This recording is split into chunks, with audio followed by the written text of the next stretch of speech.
Hello, I'm Giles Darling and I write novels, plays and non-fiction books. In this video I answer more questions about a play I've written called The Pane of Glass. Question 6.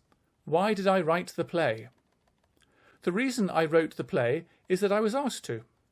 The brief was to create a 45-minute, one-act play for 8 school children to perform in front of the rest of the school, their teachers and parents.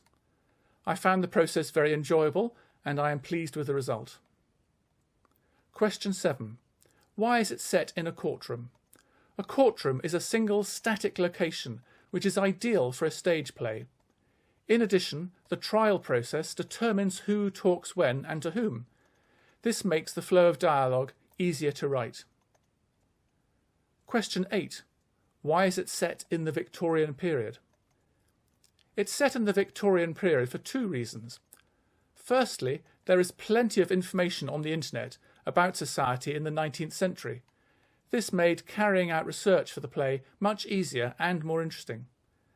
And secondly, there's no one from that time who is still alive today, so I'm less likely to hear from people telling me where maybe I got things wrong. Question 9. Where did the play's title come from?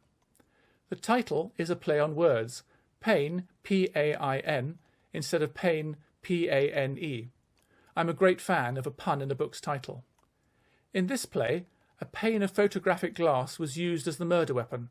Also, one of the witnesses talks about the defendant cutting his hand on some glass and how painful it can be. So this seemed an ideal title for the play. Question 10.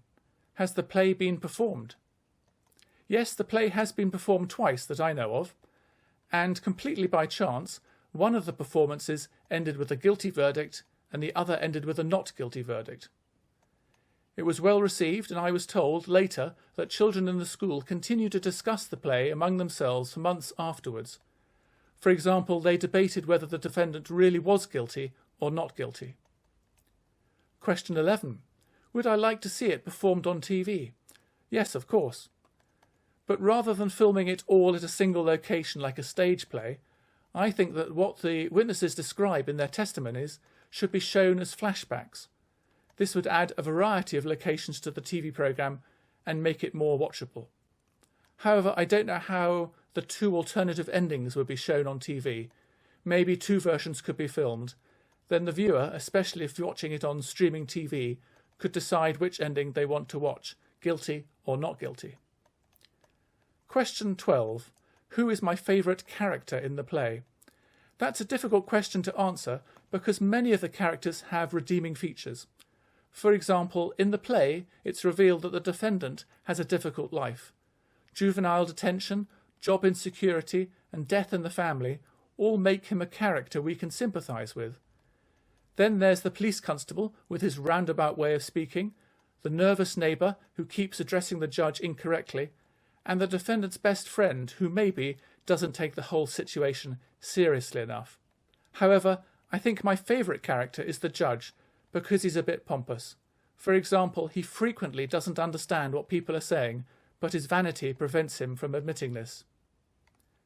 Thank you for watching this video. I hope it encourages you to buy and read my play, if you haven't already done so, and maybe even to perform it. Please also feel free to leave comments below and to like and subscribe this video and my YouTube channel. Ta-ra!